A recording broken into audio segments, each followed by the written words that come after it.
Grabe mga naka-Aerox talaga.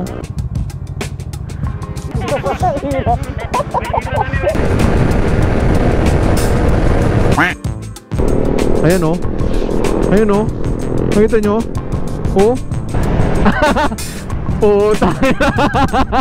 Hey! Pasok, pasok. Ay, mo. Ah! Baka mahigip ka dyan, brother.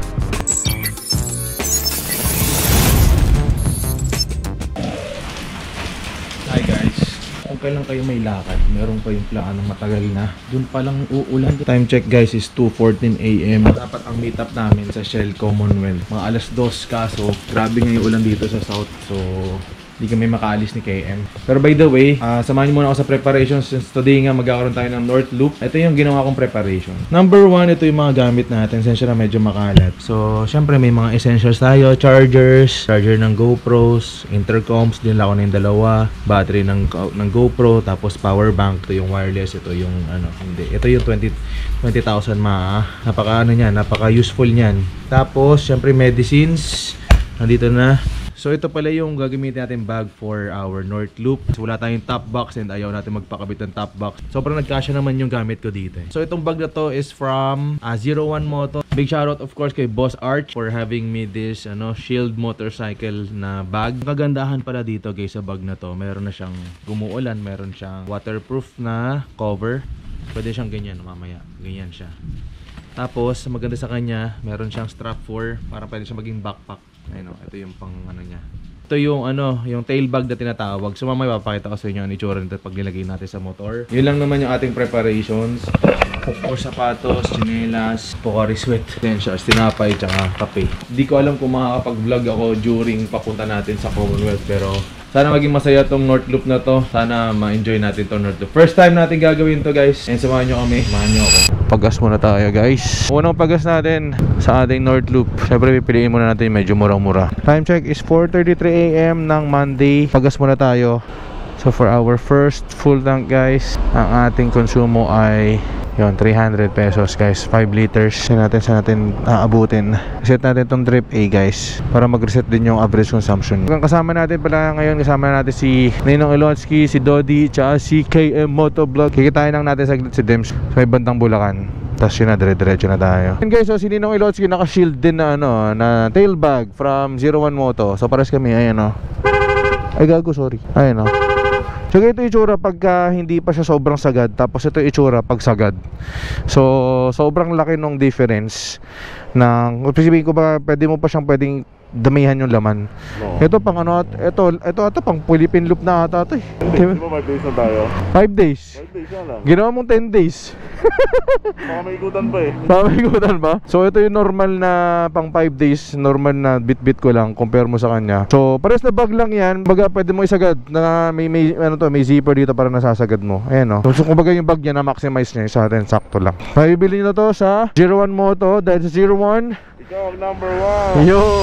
Alright guys, tama na natin si Rody. So ito technically tutuloy niya na yung kanyang Philippine loop. So ito yung continuation ng kanyang Mindanao tsaka Visayas loop. So of course sumama na kami. So yun yung setup guys ni Rody Ang kanyang naka top box tsaka panniers tapos yung ilaw niya.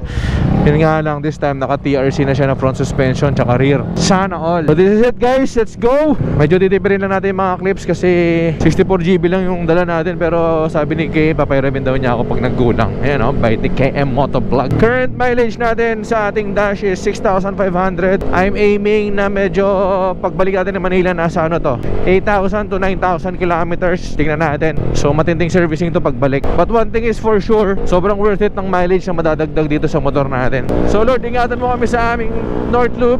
Naway makauwi tayo ng safe at may baong experience. So ang ating ruta for today guys is reverse loop naman tayo. Pahuli natin yung Baguio. Nasa 9 hours pa, 12 hours ang biyahe papunta sa Tuguegarap. Tingnan natin baka doon na rin tayo magstay for the first night.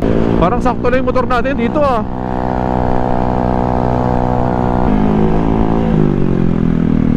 Solid din dito wala pa tayo yan wala pa tayo sa kalahati.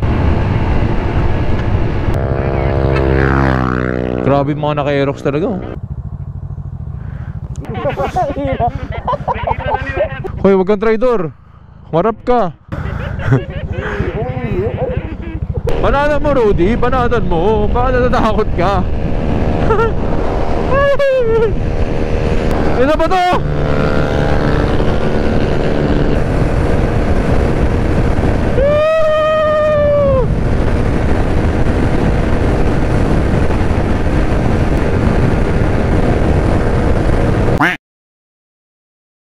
Guys, time check is 6:34 and medyo napapapikit ako.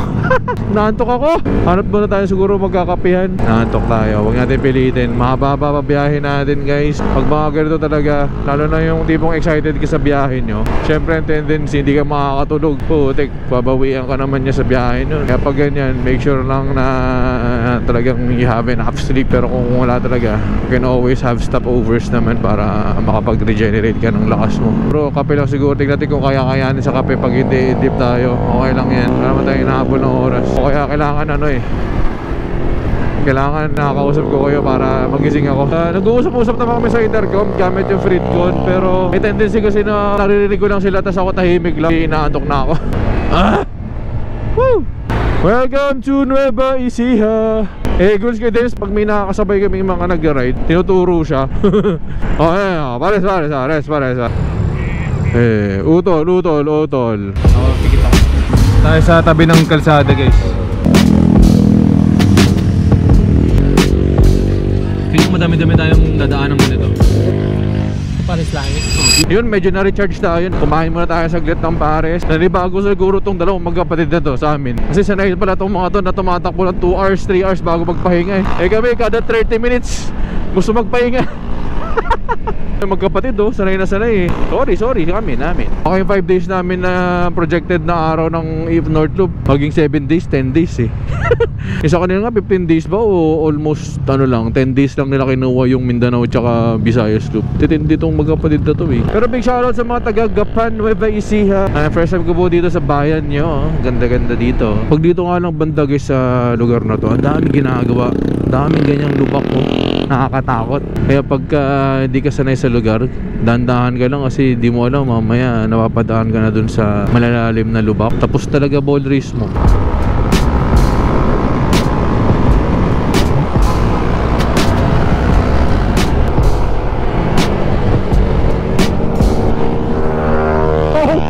Grabe naman yun. Sa mga taga-Cabanatuan pala.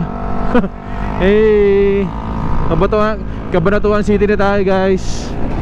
Guys, check nyo nga itong na-experience ko sa ADV ko ngayon. 6,000 yung tinatakbo pa lang, 6,600. Hindi ko alam kung saan nagagaling, kung ball race. Kasi pagka return ko ng free wheel yung manubela, wala naman akong kanto. So I don't think sa ball race siya. Pag yung speed ko nasa 55 to 60, sobrang hindi naman sobra. Parang may slight wobble siya. Tingnan nyo guys papakita ko sa inyo. Pag above 60 ako or below 55, walang wobble pagka binibitawan ko. Doon lang talaga siya lumalabas sa 55 to 60. Dito wala Ayan Pero pag bumaba ng 60 yan, tingnan nyo guys Ayan Makita nyo? Hindi naman siya super nakakatakot na wobble, pero still, wobble pa rin. Pakita ko sa inyo guys yung wobble ng katulad ng kay Rudy. Yung kay Rudy medyo nakakatakot pagka binitawan niya. Pakita mo nga, Arp. Wait lang.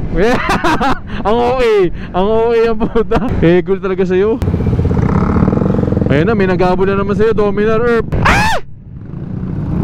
Bitaw mo. Puta. Nakakatakot yun. Of course hindi normal yun, pero di ko lang ma-distinguish kasi kung saan siya ayusin. Masyado pang maaga para sa ball race Hindi ka naman kaya sa gulong. Comment down below nga guys.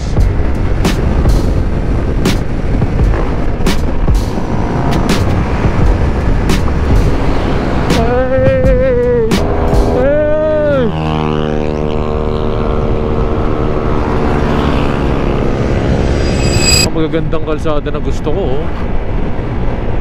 mga covered ng trees. Ang tuwa talaga ako pag nakakadaan ako sa ganito guys.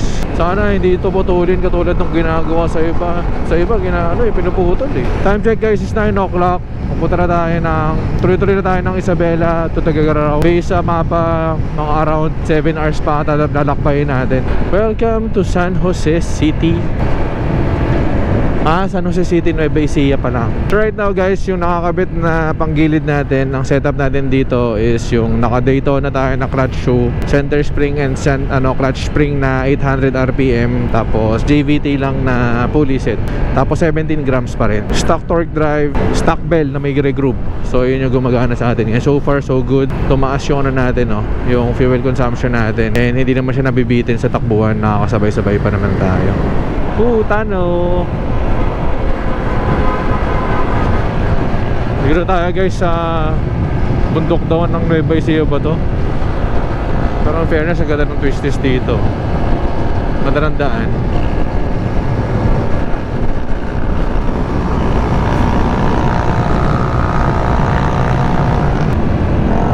Pasok, pasok. Ay, mo. Ay! Naipinted situation. Malinis, malinis na.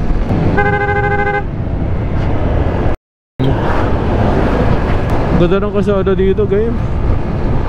Medyo ingat lang kasi dahil mo kasalubong na truck. Nakakain ko betlog ko kanina dun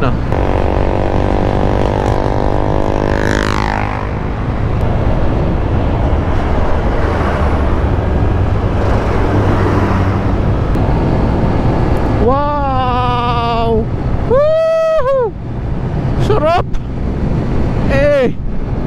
Ganda ng tanawin dito guys. Ito yung mga talagang hindi mo makikita talaga sa syudad na kahit minsan mo lang madaanan, sobrang hanap-hanapin mo, no?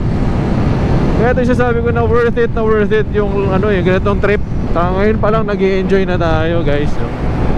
Kasi ito naman yung other side ng lagi natin nakikita sa norte, na which is yung sa other part, diba? Yung pagka Tarlac, ganyan. Ito papunta tong Isabela. Sobrang solido dito, herbs. So tumatakbo na tayo ng 154 kilometers. Hindi pa tayo nagpapagas. 3 bars pa lang yung nababawas sa ating gas station mula nung nagpagas tayo sa Bulacan. Daming sibuyas guys, puting sibuyas, bawang, ang daming bawang. Ito ba yung delicacy? Ito ba yung nila dito? Product. Solid herb! Oy, talon! Solid herb. Bak. Kaya nga sino may pindot dapat?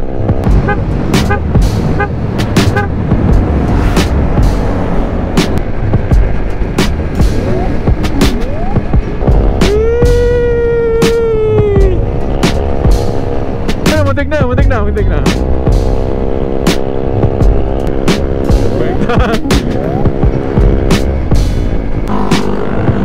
Ay, grabe yung ninong, sakit yan. Ay puta, nagbanggaan, fuck.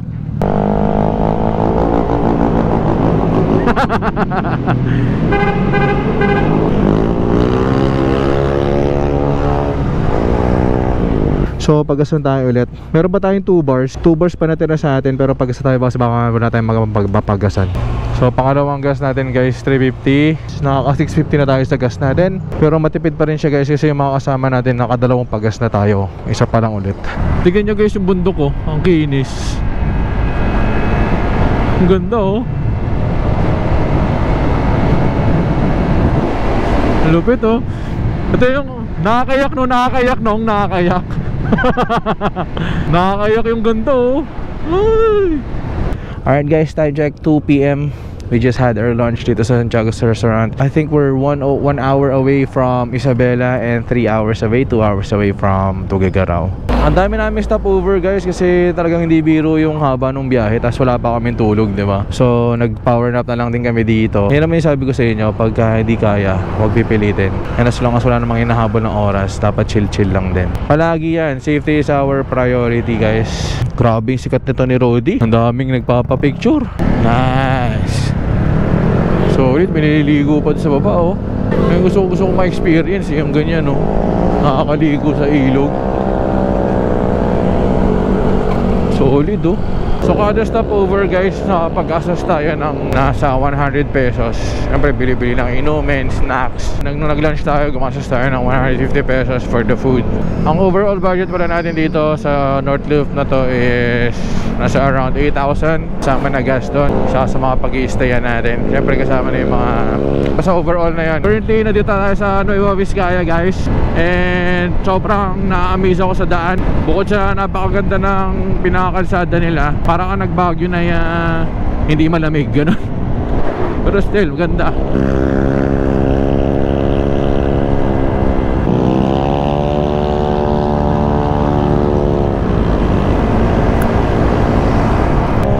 Pag bubanking ako sa kaliwa, naiilang ako kasi tumatama yung center stand. Ay, yung center stand ba? Side stand. Pero pagka na wala na problema eh. Naisasagad ko kahit pa paano. Yung kaliwa kasi sumasayad yung stand.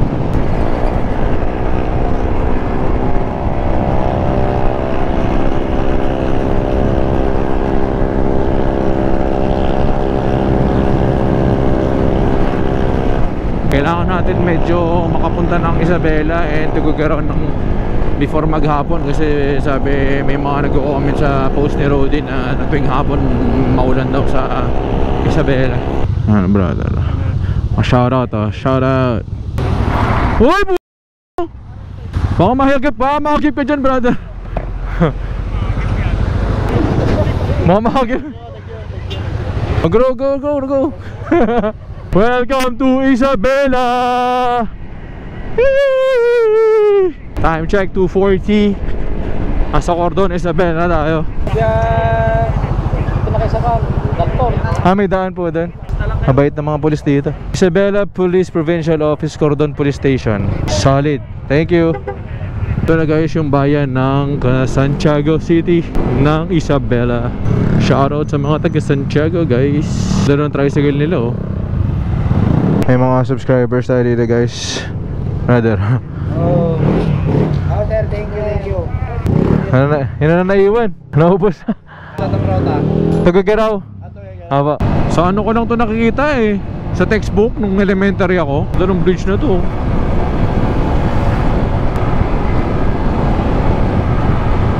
Grabe dito sa Isabela, hindi na uubos yung kalsada oh. Sobrang diretso ng straight. Diretso na straight. Sobrang haba nung nung stretch. Pwede kang magland ng eroplano dito eh. Pwede maging runway. Tapos ang ganda nung paligid niya oh. Ganda guys oh. Lalo na yung bundok dun oh. Parang nasa Switzerland oh. Ganda. Time check guys is 5 PM and wala pa rin kami sa Tuguegarao. Grabe yung Tuguegarao, malayo sobra pala. Akala mo, bumilib talaga ako ng husto dito sa magkapatid na to. For sure, mas matindi pa yung ginawa nilang Visayas Mindanao dito. Mas lalo akong bumilib sa mga nag-Ironman or sa mga nag-i-endurance na yung mga 700 kilometers kailangan tapusin in 15 hours, 17 hours. Yung Boss Ironman, 1,200 kilometers in 24 hours. Grabe pala no. And itong mga dinadaanan namin, ito yung mga dinaanan din ng Boss Ironman. From Manila parang 400 kilometers lang tong itong binakpak namin o binaybay namin ngayong araw eh. Pero grabe, alam mo yun, ang pumipigil lang sa amin talagang pagod, yung ngawit sa puwet, yung uhaw. Whereas pagka mag-endurance ka, di ka pwede magtagal magpahinga kasi may nahabol kang oras. Sobrang bilib ako sa mga nag-endurance. Tignan mo itong stretch na to. Ang haba oh. Parang walang katapusan. Pero look at the damn view man. Woo! Mga kasama natin Pagod pa na yung mga yan. Dito na mga bundok. Para ka nasa New Zealand. Meron pa dun oh. Ito yung mga lapitan oh. Ganda oh. Yan oh. Masarap.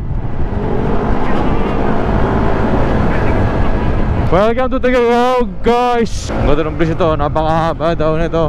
Baka ito pinakamahabang tulay na ito ngayon. Comment down below guys pang ilang mahabang tulay na ito sa Pilipinas. Hey gagi, ganda dito.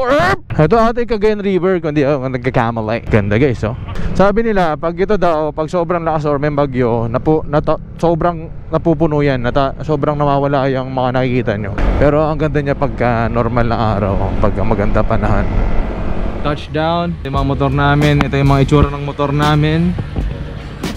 Mukhang walang malinis sa, ano, sa malayo, pero pag nilapitan mo, tinitihigan mo. Before tayo magtuloy ng North Loop tomorrow, siguro tayo, palit ako ng gear oil kasi madami tayong nadaanan na medyo matubig. So para less worry lang na napasukan siya ng tubig, mag-gear change oil tayo. So yung final consumption natin sa gas ng ADB 160 is 650 pesos lang. So dalawang pagas lang tayo. From Bulacan to Aritao, tapos Aritao to here. Meron pa siyang 2 bars na natitira. Compare natin siya sa NMAX ni KM Motovlog. KM, ilan ang nakonsumo ng NMAX mo sa trip na to? From Bulacan to dito sa Tuguegarao. Magkano na nagastos mo? Nakatatlong pagas ka, di ba? Oo, kasi nung una, pinuno ko pa ulit. Oo. 1,000. 1,000. So compare yung 650 sa 1,000 Pero, pesos.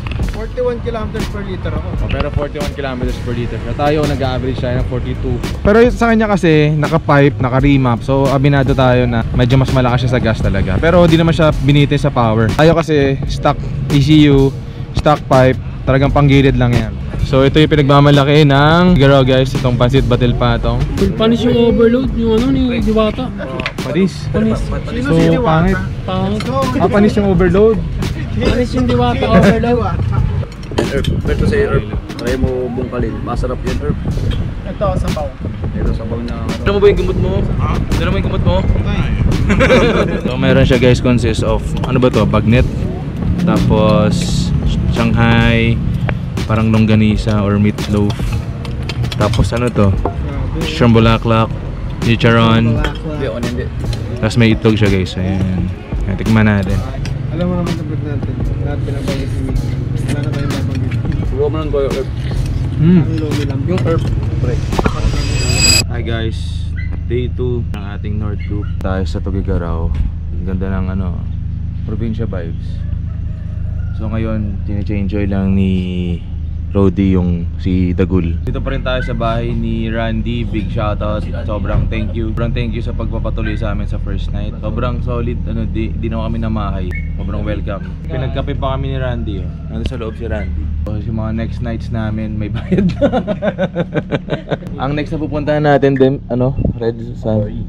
Paris. Hopefully makapag tayo. ng bigan. Pero feeling ko, duda din ako sa bigan. Kasi medyo malayo-layo na siya. Baka mapagod na lahat. Tsaka masyado pang maaga. Yes, sir. Ay, oo, second day pa lang. pa lang. Pwede tayong po magpagod po, tapos pwede tayong mag-mountain province. So, medyo mahaba pa ulit tong video na to. Maraming salamat kay Lord kasi tingnan mo naman yung weather, oh. Super ganda. Sana buong North Loop natin hindi tayo ulanin. Kayong gitna, no? Tapos sumusok na naman. Wala na, tapo ko na lang ADB. Kaparis talaga. Ganda. Hey! Temporary tulay, sinasara to after lunch daw. Sanchez Mira! Ay put! Holy shoot! What is this place? I'm a big dog, you ride with the sheep.